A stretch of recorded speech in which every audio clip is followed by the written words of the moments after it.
ஆனந்தி மேலே இன்னும் நிறைய பழிய போடணும் அப்படின்னு சொல்லிட்டு வீரா வந்து யோசனை பண்ணிகிட்டே இருக்காரு. அதனால் அவங்க வக்கீல் கிட்ட சொல்கிறாரு, ஆனந்தி மேலே இன்னும் அதிகமாக பழிய போடணும். ஆனந்தி அந்த நிமிஷமே வந்து அப்படி நொறுங்கி போகணும், அங்கே எல்லாம் அசிங்கப்படணும். இன்னும் எவ்வளோ பண்ண முடியுமோ அவ்வளவோ அவன் மேலே நான் பேச போகிறேன், நீங்கள் அதுக்கு கரெக்டாக பாயிண்ட்லாம் எடுத்து வைக்கணும் அப்படின்னு. சரிங்க சார் அப்படின்னு சொல்லிட்டு அவர் வக்கீலும் சொல்கிறாரு. அதன்படி வந்து கோர்ட்டுக்கு வந்து ரொம்ப சந்தோஷமாக போயிட்டுருக்காரு வீரா. இங்கே வந்து ஆனந்தி போகிறது பார்த்துட்டு அவங்க அம்மா வந்து மனசு கஷ்டப்படுறாங்க. ஒரு வேளை உனக்கு டைவர்ஸ் கிடைக்கலான்னு என்னம்மா பண்ணுவேன் ஆனந்தி அப்படின்னு சொல்லிட்டு அவங்க அப்பா அவங்க அம்மா கேட்குறாங்க.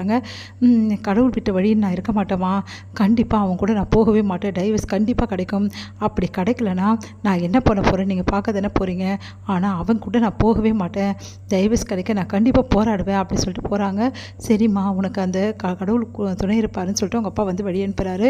எல்லாருமே இங்கே வராங்க. வந்தோன்னே வந்து அம்மா அப்பா நீங்கள் எல்லாருமே வந்து குடும்பத்தோடு வரணும், நம்ம எல்லாருமே போகணுன்னு. நாங்கள் எதுக்கும்மா போன வாட்டி போய் ரொம்ப அசிங்கமாக போச்சு அப்படின்னு. இல்லைம்மா இந்த வாட்டி நீங்கள் வந்தே தீரணும் அப்படின்னு சொல்லிட்டு ஆனந்தி சொல்கிறாங்க. குடும்பமாக மறுபடியும் அசிங்கப்பட தயாராக இருக்காங்க இருக்கு அப்படின்னு சொல்லிட்டு ரொம்ப சந்தோஷப்படுறாரு வீரா. இங்கே வந்து வீரபத்ரன் வந்து கோர்ட்டுக்கு வராரு. அதே மாதிரி ஆனந்தியும் வராங்க. 2 பேரோட கேஸும் அங்கே வந்து வருது. ஆனந்தியை பார்த்து வந்து நீதிபதி வந்து கேட்குறாங்க, இந்த மாதிரி உங்களுக்கு கொடுத்த 2 நாள் டைம் முடிஞ்சு போச்சு, ஏதாவது உங்கள்கிட்ட சாட்சி இருக்கா, வலுவான சாட்சி ஏதாவது இருந்தால் ஆதாரம் இருந்தால் சப்மிட் பண்ணுங்கள், அப்படி இல்லைன்னா நான் உங்களுக்கு வந்து அவர் கூட தான் வந்து நீங்கள் போய் ஆகணும் அப்படின்னு சொல்லிட்டு சொல்கிறாங்க. மேடம் அது மட்டும் என்னால் முடியாது மேடம், அப்போ சாட்சியை கொடுங்க அப்படின்னு. அவங்கக்கிட்ட ஏது மேடம் சாட்சி, அவங்கக்கிட்ட சாட்சி எப்படி வரும், ஆதாரம் எப்படி வரும், ஏன்னா எங்கே வந்து ஆள் சொல்கிறது தான் மேடம் எல்லாமே உண்மை, அவங்க சொல்கிறதெல்லாம் போய் மேடம் அப்படின்னு சொல்லிட்டு வக்கீல் சொல்கிறாரு. சார் கொஞ்சம் டைம் கொடுங்க சார், நீங்கள் பாட்டு பேசிகிட்டே இருக்கீங்க, நாங்கள் ஆதாரம் இருக்கா இல்லையா நாங்கள் சொல்லலையே அப்படின்றாங்க. உடனே வந்து அதிர்ச்சி அடைகிறாங்க வீரபத்ரனும் அவங்க வக்கீலும். என்ன இவ இப்படி சொல்கிறா அப்படின்னு சொல்லிட்டு, மேடம் என்கிட்ட வலுவான சாட்சி இருக்குது மேடம், ஆதாரமும் இருக்குது மேடம் அப்படின்றாங்க. அதை கேட்டு பயங்கரமாக அதிர்ச்சி. உங்கள் சாட்சி யார் அப்படின்னோடனே, ஜெயக்குமார் தான் மேடம் சாட்சி, அந்த எலக்ட்ரிஷியன் தான் மேடம் என்னோடய சாட்சி, அவர் தான் சொல்லிட்டாரே நடந்த விஷயத்த மேடம், அவர் சொன்னது எல்லாம் போய் மேடம், அவர் உண்மையை இப்போ சொல்வார் அப்படின்னோடனே ஜெயக்குமார் வர்றாரு. ஜெயக்குமார் பார்த்து பயங்கரமாக அதிர்ச்சி அடைகிறார் வீரா. இவன் எதுக்கு இங்கே வரான் அப்படின்னு சொல்லிட்டு, நான் சொல்வதெல்லாம் உண்மை அப்படின்னு சொல்லிட்டு அவர் சொல்கிறாரு.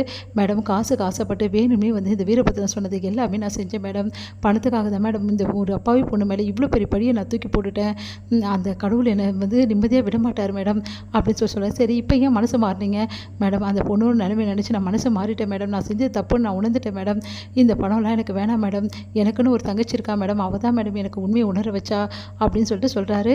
இந்த மாதிரி வீரபத்ரன் கிட்ட வந்து நான் காசு வாங்கினது உண்மை மேடம், இல்லை இவன் போய் சொல்கிறான், இவன் வேணுமே வந்து ஆனந்திக்காக சொல்கிறான், இவன் சொல்கிறதெல்லாம் போய், அப்போ முன்னாடி சொன்னது மட்டும் அவன் உண்மையா, ஒரு சாட்சி போய் சொல்கிறேன் இவ்வளோ தூரம் வந்து சொல்கிறாங்க, அது உண்மை இல்லைன்னு எப்படி சொல்வீங்க நீங்கள் அப்படின்னு சொல்லிட்டு அந்த வக்கீல் வந்து கேட்குறாரு. இல்லை மேடம் நான் பணம்லாம் கொடுக்கல அப்படின்னு, நான் பணம் கொடுத்ததுக்கு சாட்சி இருக்குது, ஆதாரமும் வீடியோ ஆதாரமும் என்கிட்ட இருக்குது அப்படின்னு சொல்லிட்டு ஆனந்தி வந்து அதை காட்டுறாங்க. பார்த்தா வந்து வீரபத்ரன் காசு கொடுக்கும்போது ஆனந்தி வந்து பின்னாடி போய் அவர்கிட்ட வந்து அந்த வீடியோ எடுத்திருக்காங்க, அதையும் சாட்சியாக கொடுக்குறாங்க.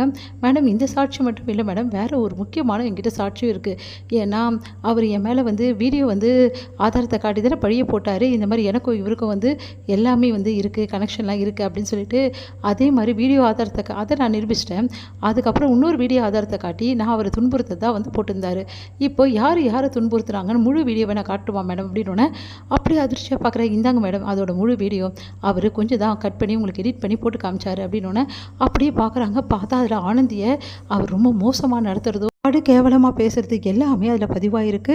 அதை பார்த்துட்டு அதிர்ச்சி அடைகிறாரு. மேடம் இந்த வீடியோஸ் எல்லாமே நான் வந்து அவரோட செல்ஃபோனில் தான் மேடம் எடுத்தேன், ஏன்னா அவர் எங்கள் வீட்டில் தானே தங்கியிருந்தார், அப்போ தான் மேடம் நான் வந்து இதை எடுத்தேன், பார்த்தீங்களா மேடம் எப்படியெல்லாம் ரசிக்கிறதுக்காக வச்சுருக்காருன்னு சொல்லிட்டு, எவ்வளோ கேவலமானவனாக இருந்தால் இந்த மாதிரி வேலை பண்ணுவாங்க, ஒரு பொண்ணை துன்புறுத்தி அதை ரசிக்கிற ஒரு ஆள் மேடம் இவர் பண்ண கேவலத்தை இன்னும் சொல்லிகிட்டே போகலாம் மேடம் அப்படின்னு சொல்லிட்டு அவங்களோட அந்த அவர் பண்ண எல்லா விஷயத்தையுமே வந்து சொல்லிகிட்டே வராங்க. மேடம் ஒரு நிமிஷம் மேடம், நீங்கள் ஒரு பொண்ணாக இருக்கிறதால உங்ககிட்ட ஒரு சில விஷயங்களை நான் வந்து காட்டணும்னு நினைக்கிறேன் மேடம் அப்படின்னோடனே நீதிபதி அப்படியே பார்க்குறாங்க. மேடம் ப்ளீஸ் மேடம் உங்கள் பொண்ணாக நினச்சி நீங்கள் வரணும் என் கூட அப்படின்னோடனே சரின்னு சொல்லிட்டு நீதிபதியை தனியாக கூட்டிகிட்டு போயிட்டு வந்து காட்டுறாங்க. இங்கே பாருங்கள் மேடம் உடம்புல எந்தெந்த இடத்துல அவங்க என்னென்ன பண்ணியிருக்கான்னு சொல்லிட்டு அப்படின்னு சொல்லிட்டு காட்டுறாங்க. பார்த்தா எல்லாமே புண்ணாக இருக்குது. அதெல்லாம் பார்த்தா அப்படியே நீதிபதியால் ஒரு நிமிஷம் தண்ணியே வந்து டென்ஷன் ஆகிடுறாங்க. போதுமா என்னால் பார்க்க முடியலம்மா அப்படின்னு சொல்லிட்டு நீதிபதி கண்கலங்குறாங்க. அடுத்து வந்து அவங்க வந்து உட்காடுறாங்க, ஒரு மாதிரி தண்ணி குடிக்கிறாங்க. அச்சா இவ்வளோ கேவலமானவனை போய் நான் போய் என் பையன் கூட ஒப்பிட்டு பார்த்தனே அச்சே அப்படின்னு சொல்லிட்டு அவங்களே அவங்க நொந்துக்கிறாங்க. நீதிபதி தன் தவற உணர்றாங்க.